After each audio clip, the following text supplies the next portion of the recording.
Hamlet, Act 1, Scene 3.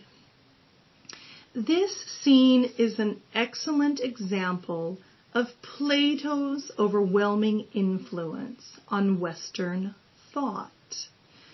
Hamlet is basically described in terms of Plato's tripartite soul, a soul existing in three parts: a pair of winged horses and a charioteer.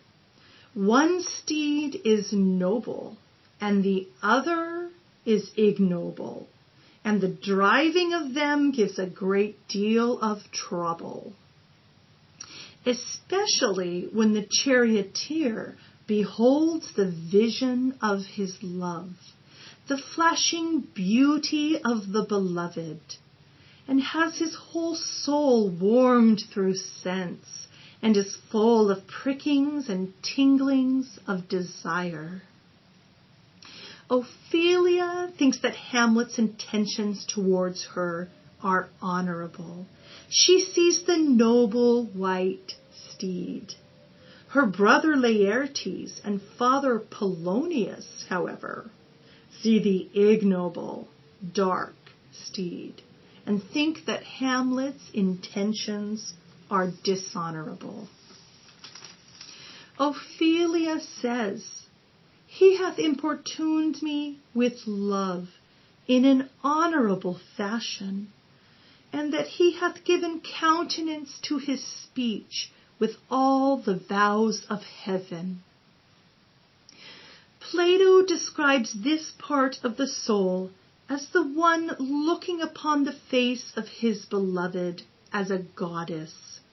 She reverences him, and he has begun a heavenward pilgrimage. He soars upwards and aspires after the winged horses of the gods, all of them noble and of a noble descent. The divine is beauty, wisdom, and goodness. Every soul of man has beheld true being, but all souls do not easily recall the things of the other world. They may have lost the memory of holy things which once they saw. When they behold here any image of that other world, they are wrapped in amazement of the beauty they once saw shining in company with the celestial forms, and coming to earth, they find her here too. But the dark horse, or dark part of the soul, does not easily rise out of this world to the sight of true beauty. He looks only at her earthly namesake, and instead of being awed at the sight of her, he is given over to pleasure, and like a brutish beast, he rushes on to enjoy and beget. He consorts with wantonness, and is not afraid or ashamed of pursuing pleasure. Laertes says that Hamlet is lustful. His sexual impulse is like a violet in the youth of primy nature, forward, not permanent, sweet, not lasting, the perfume and suppliance of a minute, no more. And Laertes tells his sister to fear it. Hamlet's unmastered or uncontrolled importunity or demand. Desire is danger. In Homer's Odyssey, Odysseus has himself bound to the mast of his ship, fearing the sirens.